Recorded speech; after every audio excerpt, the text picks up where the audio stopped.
السلام علیکم ورحمۃ اللہ تعالی وبرکاتہ۔ نحمده ونصلي ونسلم على رسوله الكريم، اما بعد، فاعوذ باللہ من الشیطان الرجیم، بسم اللہ الرحمن الرحیم۔ الا ان اولیاء اللہ لا خوف علیہم ولا هم يحزنون الذين آمنوا وكانوا يتقون، صدق اللہ العظیم۔ ایک مرتبہ بارگاہ رسالت میں جھوم جھوم کر درود و سلام کا ہدیہ پیش کریں اور پڑھیں اللہم صلی علی سیدنا و مولانا محمد وعلی آلہ الکرام وآلہ الکرام وابنہ الکریم وبارک وسلم۔ صلاۃ و سلام علیک یا رسول اللہ صلی اللہ تعالی علیہ وسلم۔ عزیزان ملت اسلامیہ، گزشتہ سال اس موقع پر ہم نے شہنشاہ صورت قطب ولایت حضرت خواجہ سید جمال الدین دانا نقشبندی رحمۃ اللہ تعالی علیہ کے ابتدائی حالات بیان کیے تھے۔ انشاءاللہ تبارک و تعالیٰ اس کے بعد کے واقعات آج آپ سماعت کریں گے۔ گزشتہ سال یہ بیان کیا گیا کہ حضرت خواجہ دانا رحمۃ اللہ تعالی علیہ کہاں پیدا ہوئے، پھر آپ کے والد کی شہادت کیسے ہوئی، اور آپ کے والد کی شہادت کے بعد آپ کی والدہ بھی بہت ہی جلد دنیا سے تشریف لے گئی، تو پھر آپ کی تعلیم و تربیت کس نے کی؟ حضرت خواجہ حسن عطا رحمۃ اللہ تعالی علیہ 12 سال تک حضرت خواجہ دانا رحمۃ اللہ تعالی علیہ کی تربیت کرتے رہے۔ پھر ان کا انتقال ہو گیا تو آپ کے والد ماجد کے ایک اور مرید اور خلیفہ حضرت خواجہ سید محمد نے 6 سال تک آپ کی تعلیم و تربیت کا فریضہ انجام دیا۔ 18 سال تک حضرت خواجہ دانا رحمۃ اللہ تعالی علیہ جنگل میں رہے، جنگل میں زندگی گزارتے رہے، جانوروں کے درمیان۔ آپ جانوروں سے مانوس ہو گئے تھے اور جانور آپ سے مانوس ہو گئے تھے۔ جنگل میں عبادت کرتے تھے، اللہ کا ذکر کرتے تھے، تو جانور آ کر آپ کے ارد گرد بیٹھ جاتے تھے اور آپ کے ذکر شریف کو بڑی توجہ کے ساتھ ہماتن گوش ہو کر جانور اس انداز میں سنا کرتے تھے، کبھی کبھی ایسا محسوس ہوتا تھا کہ جانور بھی آپ کے ساتھ اللہ کا ذکر کر رہے ہیں۔ یہ حضرت خواجہ دانا کی ابتدائی زندگی جو 18 سال گزرے ہیں وہ جنگل میں گزرے۔ پھر آپ کی زندگی میں کایا پلٹ کا واقعہ پیش آیا، حضرت بابا چوپال اور مجذوب ترکستانی سے ملاقات ہوئی، اور ان دونوں نے حضرت خواجہ دانا کو نصیحت کی کہ اللہ تبارک و تعالیٰ نے آپ کو جنگل میں رہنے کے لیے پیدا نہیں کیا، اللہ تبارک و تعالیٰ نے آپ کو لوگوں کی رشد و ہدایت کے لیے پیدا کیا، لوگوں کی رہنمائی کے لیے پیدا کیا ہے۔ اگر آپ جنگل میں رہیں گے تو لوگوں کی رہنمائی کیسے کر پائیں گے؟ آپ کو جنگل چھوڑ کر شہر کی طرف جانا پڑے گا، اور جو لوگوں کے درمیان خرابیاں اور جو برائیاں پائی جاتی ہیں ان کی اصلاح کرنی پڑے گی، لوگوں کو فیض پہنچانا، یہ اللہ تبارک و تعالیٰ نے آپ کی ذمہ داری رکھی ہے۔ چنانچہ حضرت خواجہ دانا رحمۃ اللہ تعالی علیہ نے جنگل کو خیر آباد کہا اور سب سے پہلے شہر بلخ میں تشریف لائے۔ بلخ میں آپ نے حضرت خواجہ سید محمد پارسا کے پوتے حضرت خواجہ عبد الہادی کے مکان پر قیام کیا۔ حضرت خواجہ عبد الہادی کی جو بیوی تھی زوجہ محترمہ، ان کا نام تھا شاہ بیگم، وہ حضرت خواجہ دانا رحمۃ اللہ تعالی علیہ کی خدمت کیا کرتی تھی۔ جب تک آپ وہاں پر ٹھہرے رہے، ان کے مکان میں جب تک آپ نے قیام فرمایا، تو حضرت خواجہ عبد الہادی کی بیوی ان کے لیے کھانے کا بھی انتظام کرتی، جس چیز کی ضرورت پڑتی اس چیز کا وہ انتظام کرتی تھی، اور اس کو اپنے لیے حضرت خواجہ دانا کی خدمت کو اپنے لیے سعادت مندی سمجھتی تھی۔ جب تک حضرت خواجہ دانا رحمۃ اللہ تعالی علیہ خواجہ عبد الہادی کے مکان پر رہے، آپ کو کوئی بھی تکلیف ان لوگوں نے نہیں ہونے دی، ایسی خدمت انہوں نے انجام دی۔ حضرت خواجہ دانا رحمۃ اللہ تعالی علیہ جب تک بلخ میں تھے، بلخ کے قیام کے دوران ہی آپ کی ملاقات حضرت مولانا محمد سعید ترکستانی سے ہوئی۔ انہوں نے دیکھ کر، وہ بھی بڑے پہنچے ہوئے بزرگ تھے، کہتے ہیں نا کہ فارسی کا جملہ ہے ولی را ولی می شناست، کہ ایک ولی کو دوسرا ولی دیکھتے ہی پہچان لیا کرتا۔ حضرت مولانا محمد سعید ترکستانی نے جیسے کہ حضرت خواجہ دانا رحمۃ اللہ تعالی علیہ کو دیکھا تو ارشاد فرمایا کہ صاحبزادے تم تو مادرزاد ولی ہو، کہ ماں کے پیٹ سے ولی بن کے پیدا ہوئے، آؤ میں تمہیں ایک اور ولی کامل اور صوفی باصفا سے ملواتا ہوں۔ پھر حضرت مولانا سعید ترکستانی حضرت خواجہ دانا رحمت اللہ تعالی علیہ کو لے کر حضرت خواجہ سلام نقشبندی رحمت اللہ تعالی علیہ کی بارگاہ میں پہنچے. حضرت خواجہ سلام نقشبندی، دیکھیں نقشبندی سلسلے کا فیضان آپ کو یہاں سے ملا. اور آپ جو نقشبندی کہے جاتے ہیں تو نقشبندی سلسلے سے جڑے کیسے؟ حضرت خواجہ سلام نقشبندی رحمت اللہ تعالی علیہ سے بھی آپ نے فیض حاصل کیا. اور نقشبندی سلسلے کے ایک بہت بڑے بزرگ ہیں جن کا نام ہے حضرت خواجہ عبید اللہ احرار، ان سے بھی حضرت خواجہ دانا رحمت اللہ تعالی علیہ کو فیض حاصل ہوا اور اسی بنیاد پر آپ نقشبندی کہلاتے ہیں. تو نقشبندی سلسلے کے بزرگ تھے حضرت خواجہ سلام. ان کی بارگاہ میں جب حضرت خواجہ دانا رحمت اللہ تعالی علیہ پہنچے تو حضرت خواجہ سلام نے خواجہ دانا کو دیکھا تو مسکرائے اور مسکرا کر فرمایا کہ اے دانا تم کہاں رہ گئے تھے؟ ہمیں کب سے تمہارا انتظار تھا، میں تو کب سے تمہیں تلاش کر رہا تھا کہ میرے پاس جو نعمتیں امانت کے طور پر رکھی ہوئی ہیں وہ نعمتیں تمہارے حوالے کر دوں اور پھر میں اپنی ذمہ داری سے سبکدوش ہو جاؤں، میں اطمینان کا سانس لے سکوں. پھر کیا ہوا؟ حضرت خواجہ سلام نقشبندی رحمت اللہ تعالی علیہ نے خواجہ دانا رحمت اللہ تعالی علیہ پر خصوصی توجہ فرمائی، نظر کرم فرمائی اور ساری باطنی ظاہری نعمتوں سے آپ کو نوازا اور اپنی خلافت بھی عطا فرما دی اور اجازت بھی عطا فرمائی. تو نقشبندی سلسلے کا فیضان اس طریقے سے حضرت خواجہ دانا کو ملا اور یہاں سے نقشبندی سلسلے سے منسلک ہونے کی داستان شروع ہوتی ہے. اور حضرت خواجہ عبید اللہ احرار سے بھی آپ کو فیض اویسی ملا ہے. اب جب یہ خلافت ملی اور حضرت خواجہ دانا تو باکمال پہلے ہی سے تھے، مادرزاد ولی تھے، ماں کے پیٹ سے اللہ کے ولی بن کے پیدا ہوئے. شہر بلخ میں آپ کا بڑا شہرہ ہو گیا، لوگ آپ کی بارگاہ میں فیض حاصل کرنے کے لیے آنے لگے اور تشنگان علوم آپ کی بارگاہ میں علم حاصل کرنے کے لیے آنے لگے. کہ سوچیں جس نے 18 سال تک علم حاصل کیا ہوگا اس کے علم کا پایا کتنا مضبوط ہوگا. وہ حضرت خواجہ دانا رحمت اللہ تعالی ایسے عالم کا نام ہے. اور دانا بھی تو اسی کو کہا جاتا ہے جو جانکار ہو، جو جاننے والا ہو. اور دانا یہ آپ کے والد ماجد نے پیشن گوئی کے طور پر آپ کا نام رکھا تھا کہ جمال الدین ہم نے نام رکھ دیا لیکن ہم اس کے نام کے ساتھ دانا لفظ کا اضافہ کرتے ہیں. جمال الدین دانا آج سے اس کو کہا جائے گا کیونکہ یہ اپنے وقت کا بہت بڑا عالم دین بنے گا. یہی شان کہ خواجہ دانا رحمت اللہ تعالی صرف عالم نہیں بنے بلکہ عالم گر بنے. ابھی آپ آگے سماعت کریں گے کہ حضرت خواجہ دانا رحمت اللہ تعالی نے سورت میں مدرسہ بھی قائم کیا تھا. آپ صرف عالم نہیں تھے، عالم بنانے والے بھی تھے. تو بڑا شہرہ اور اتنے مشہور ہو گئے کہ جو بلخ شہر کا بادشاہ تھا جس کا نام تھا پیر محمد خان ابن جانی بیگ، وہ بھی آپ کا مرید ہو گیا، وہ بھی آپ کا عقیدت مند بن گیا. خواجہ دانا رحمت اللہ تعالی علیہ بلخ میں قیام کرتے تھے تو وہاں کے بادشاہ نے اپنی رضائی بہن کا آپ کے ساتھ نکاح کروا دیا.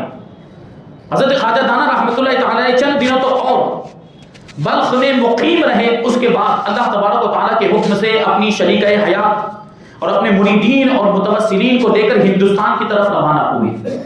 یہ بلخ سے ہندوستان کا سفر حضرت خواجہ دانا رحمت اللہ تعالی علیہ کا یہ سمندر کے راستے سے شروع ہوا.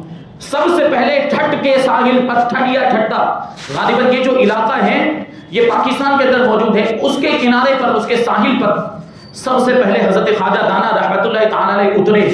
وہاں پر چند دن تک قیام کیا. پھر آپ آگرہ تشریف لائے.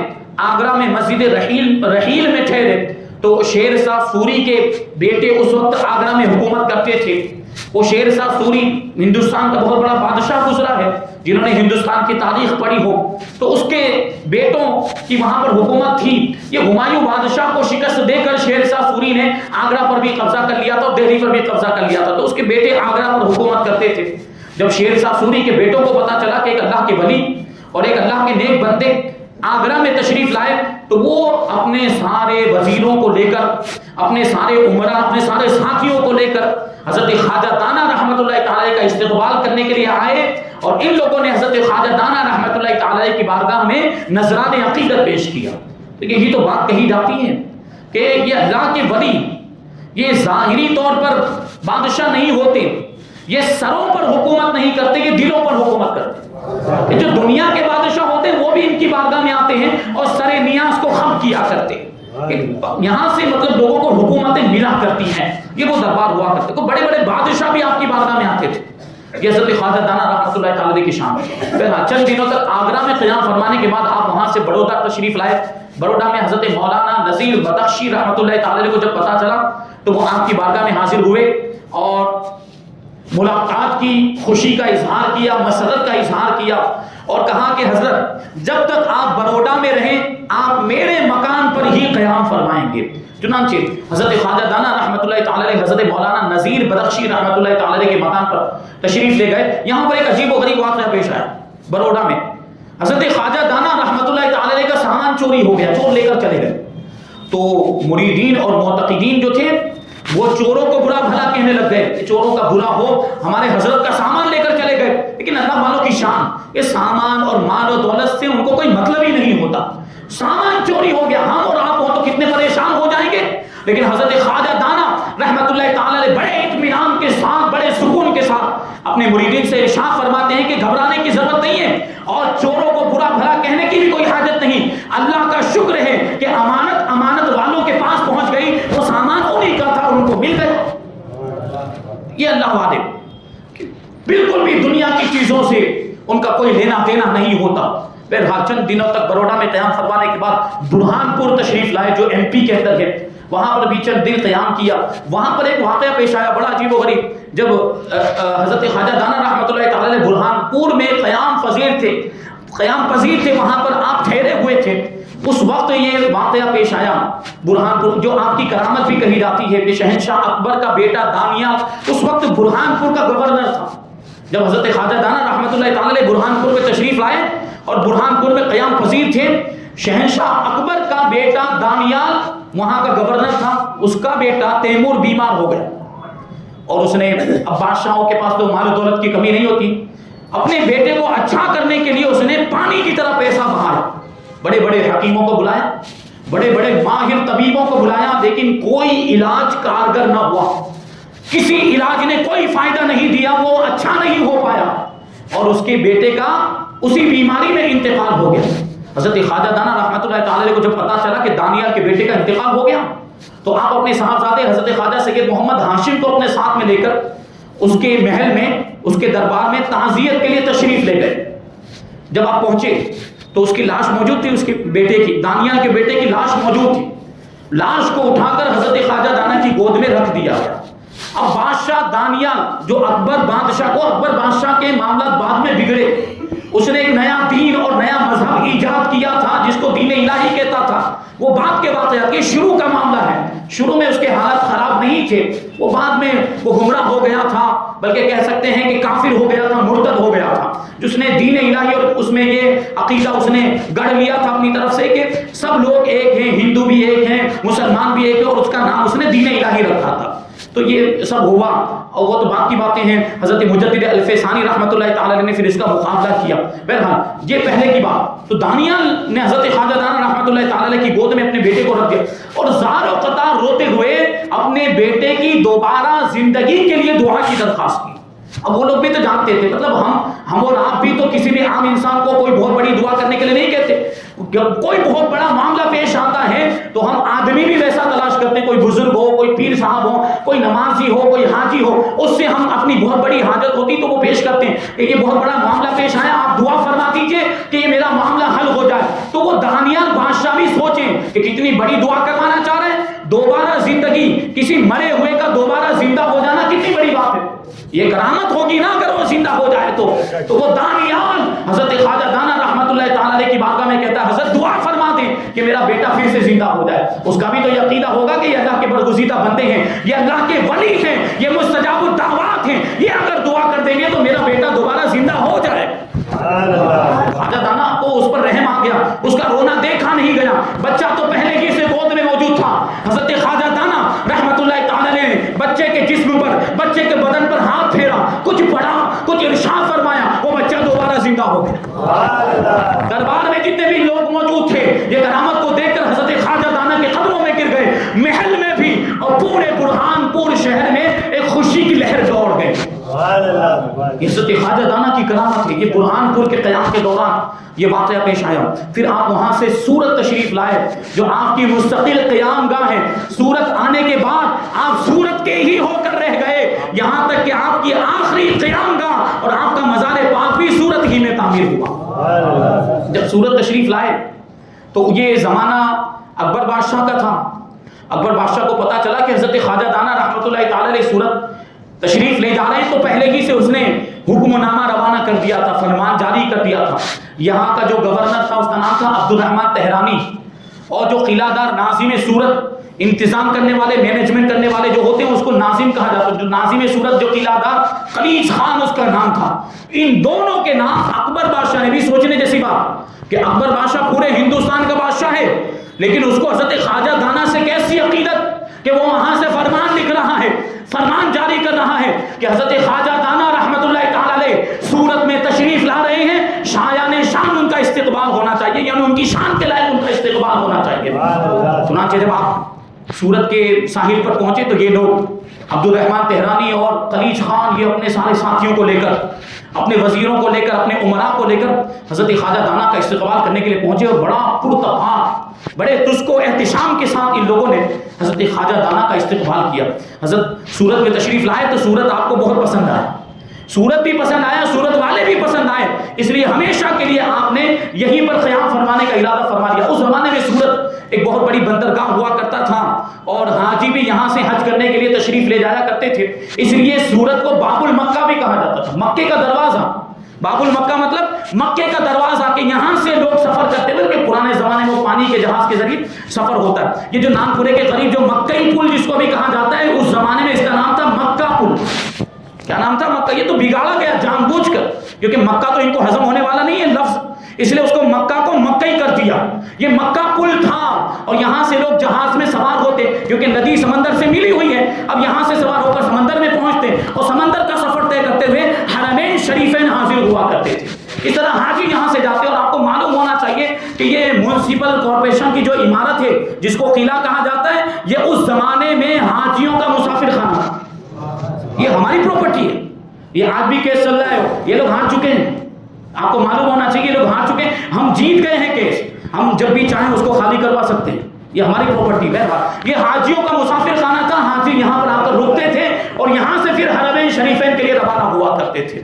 باب المکہ تھا سورت ہمارا شہر. یہ بڑا ہی پہلے ہی سے اللہ تبارک و تعالیٰ نے سورت کو اور سورت والوں کو یہ سعادتیں عطا فرمائی اور یہ شرف عطا فرمایا. بہرحال حضرت خواجہ دانا رحمت اللہ تعالیٰ علیہ سورت میں تشریف لائے تو سورت کی سیرت ہی بدل گئی. اور حضرت خواجہ دانا رحمت اللہ تعالیٰ کو سورت سے بھی بڑی محبت تھی اور سورت والوں سے بھی بڑی محبت تھی. اور اس کی گواہی اور اس کی دلیل وہ 3 اشعار ہیں جو آج بھی حضرت خواجہ دانا رحمت اللہ تعالیٰ کے دربار میں آپ کے مزار پاک سے پہلے جو بلند دروازہ ہے وہ بلند دروازے پر آج بھی یہ 3 شعر فارسی کے 3 شعر لکھے ہوئے ہیں. اور یہ پہلا شعر تو زبان زد خاص و عام ہو چکا، ہر کوئی اس کو پڑھ لیتا، فارسی آتی ہو کہ نہیں آتی ہو، لیکن یہ شعر اس کو معلوم ہے. کون سا شعر؟ کرد تحریر مصور قدرت بعد آباد بندر صورت. کہ مصور قدرت نے لکھ دیا ہے، مصور قدرت یعنی تقدیر لکھنے والا. کون ہے تقدیر لکھنے والا؟ پروردگار اللہ تبارک و تعالیٰ. اللہ تبارک و تعالیٰ نے لکھ دیا ہے کہ شہر صورت آباد تھا، آباد ہے اور آباد رہے گا. پھر حضرت خواجہ کیا فرماتے ہیں؟ کہتے ہیں کہ پے امداد کشتی ہائے ای بحر وطن دارے اندرے گنجے ای شہر. کہ اس سمندر کی، کیونکہ سمندری علاقہ ہے، سمندر کے کنارے پر آباد ہے. حضرت خواجہ دانا فرماتے ہیں کہ اس سمندر کی کشتیوں کی امداد کے لیے ہم اس شہر کے ایک کونے میں وطن اختیار کرتے ہیں اور یہاں پر ہم قیام کرتے ہیں تاکہ کوئی بھی حاجت مند، کوئی بھی ضرورت مند ہماری بارگاہ میں آئے، ہم اس کی حاجت کو پورا کر دیں، ہم اس کی ضرورت کو پورا کر دیں.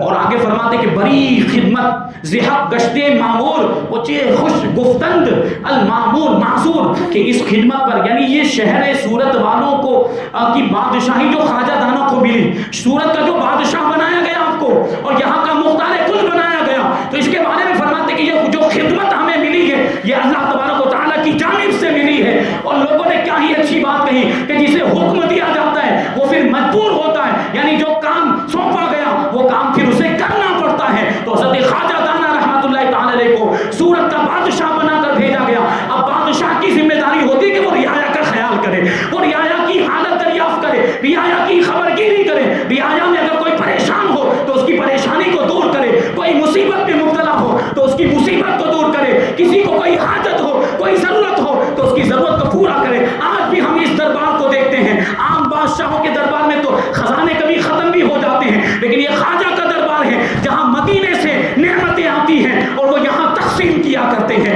اللہ تبارک و تعالیٰ ہمارے آقا کو عطا فرماتا ہے اور حضور پاک صلی اللہ علیہ وسلم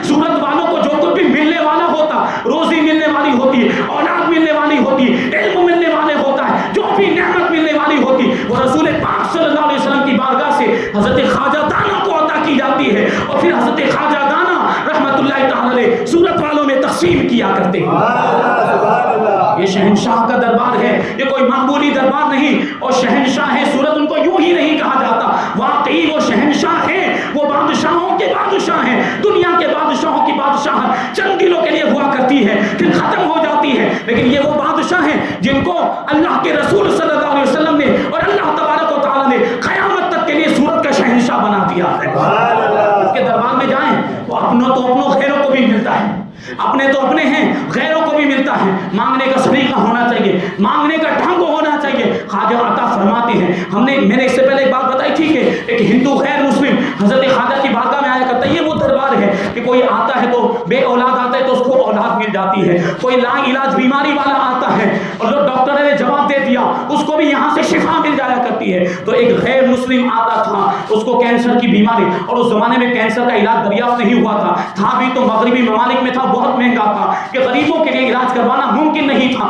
تو وہ کینسر کا مریض تھا غیر مسلم، اب ڈاکٹروں نے جواب دے دیا کہ اس کا کوئی علاج نہیں، اس کا علاج نہیں کیا جا سکتا۔ تو وہ حضرت خواجہ دانا کی بارگاہ میں تقریباً 6 مہینے تک مسلسل پابندی کے ساتھ روزانہ صبح کے وقت حضرت خواجہ دانا رحمت اللہ تعالی کی بارگاہ میں آتا۔ میرے والد ماجد خود اس کے گواہ ہیں، خود وہ روایت کرتے کہ میں روزانہ اس غیر مسلم کو، کیونکہ آپ میرے والد صاحب کا بھی معمول ہے، روزانہ فجر کی نماز کے بعد حضرت خواجہ کے دربار میں حاضر ہوا کرتے۔ تو وہ کہتے ہیں کہ میں روزانہ اس غیر مسلم کو حضرت خواجہ دانا کے دربار میں دیکھا کرتا تھا۔ تقریباً 6 مہینے کا عرصہ گزرا ہوگا کہ اس کی کینسر کی بیماری اچھی ہو گئی، اس کا کینسر دور ہو گیا۔ ڈاکٹروں نے جس کے بارے میں جواب دے دیا تھا کہ اس کا کوئی علاج نہیں ہو سکتا، تو دنیا کے ڈاکٹروں کے پاس جس بیماری کا علاج نہیں ہوتا وہ روحانی ڈاکٹروں کے پاس اس کا علاج موجود ہوتا ہے۔ اور روحانی ڈاکٹر ہمارے لیے کون ہیں؟ شہنشاہ صورت حضرت خواجہ دانا رحمت اللہ تعالی۔ یہ وہ بڑا ہی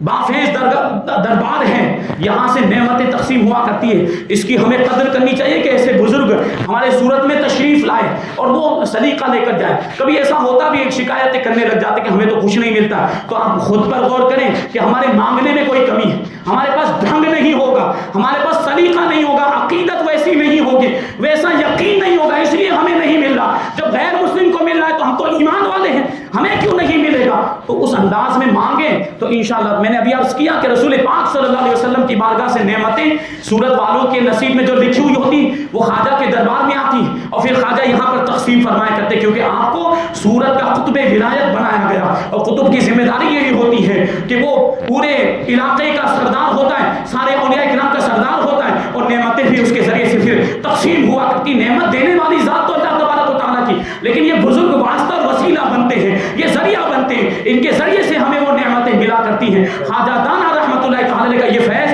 کل بھی جاری تھا، آج بھی جاری ہے، اور انشاءاللہ تبارک و تعالیٰ قیامت تک جاری رہے۔